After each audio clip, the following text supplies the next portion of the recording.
ವಾರ ಪೂರ್ತಿ ರೆಸಿಪಿಗಳನ್ನ ಶೇರ್ ಮಾಡೋಣ ಅಂತ ಅನ್ಕೊಂಡಿದ್ದೀನಿ. ಖಾರವಾಗಿರ್ತಕ್ಕಂಥ ಬುತ್ತಿ ಖಾರ ಹೇಗೆ ಮಾಡೋದು ಅಂತ ನೋಡೋಣ. ನಾನು ಸ್ವಲ್ಪ ಕ್ವಾಂಟಿಟಿನ ಜಾಸ್ತಿ ಮಾಡ್ತಾ ಇರೋದ್ರಿಂದ ಐಟಮ್ ಕ್ವಾಂಟಿಟಿ ಎಲ್ಲ ಜಾಸ್ತಿನೇ ಇರುತ್ತೆ. ನೀವು ನಿಮ್ಮ ಅಳತೆಗೆ ತಗೊಳ್ಳಿ.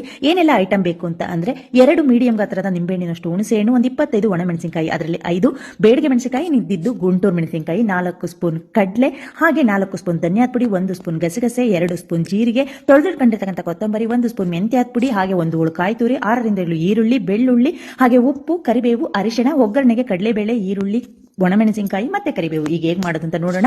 ಒಂದು ಬಾಣಲಿಗೆ 3 ಸ್ಪೂನ್ ಎಣ್ಣೆ ಬಿಟ್ಟು ನಂತರ ಎಲ್ಲ ಐಟಮ್ಗಳನ್ನು ಕೂಡ ಒಂದೊಂದನ್ನೇ ಹಾಕಿ ಫ್ರೈ ಮಾಡ್ಕೊಬೇಕು. ಯಾಕಂತಂದ್ರೆ ಈ ರೀತಿ ಮಾಡಿದ್ರೆ ಬುತ್ತಿ ಖಾರ ಟೇಸ್ಟ್ ತುಂಬಾ ಚೆನ್ನಾಗಿರುತ್ತೆ. ಈರುಳ್ಳಿ, ಕಾಯಿ ತುರಿ ಎಲ್ಲದನ್ನು ಕೂಡ, ಕಡಲೆ, ಧನಿಯಾದ ಪುಡಿ, ತುಪ್ಪದ ಪುಡಿ, ಅರಿಶಿಣದ ಪುಡಿ ಇಷ್ಟೊಂದು ಮಾತ್ರ ನಾವು ಒಗ್ಗರಣೆಗೆ ಹಾಕಬಾರ್ದು. ಇದೆಲ್ಲ ಫ್ರೈ ಆಗಿದೆ ಅಂದಮೇಲೆ ಸ್ಟವ್ ಆಫ್ ಮಾಡಿ ಈ ಪುಡಿಗಳನ್ನೆಲ್ಲ ಹಾಗೆ ಕಡಲೆನೂ ಕೂಡ ಸೇರಿಸಿ ಮಿಕ್ಸ್ ಮಾಡಿಕೊಂಡು ಇವಾಗ ನಾವು ಇದನ್ನೆಲ್ಲ ಗ್ರೈಂಡ್ ಮಾಡ್ಕೊಬೇಕು. ಗ್ರೈಂಡ್ ನಾವು ಸ್ವಲ್ಪ ದಪ್ಪವಾಗಿ ಮಾಡ್ಕೊಬೇಕು. ತುಂಬಾ ನೈಸ್ ಮಾಡ್ಕೊಂಡ್ರೆ ಟೇಸ್ಟ್ ಚೆನ್ನಾಗಿರೋದಿಲ್ಲ. ನಾನು ನೋಡಿ ಯಾವ ಅಳತೆಯಲ್ಲಿ ಮಾಡ್ಕೊಂಡಿದ್ದ ನಿಮಗೆ ನೋಡಿದ್ರೆ ಗೊತ್ತಾಗುತ್ತೆ.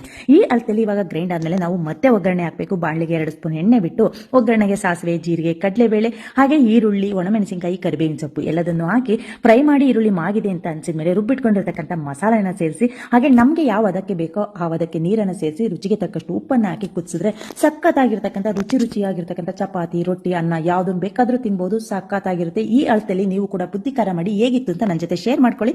ಇನ್ನೊಂದು ರೆಸಿಪಿಗೆ ಸಿಗೋಣ. Take care.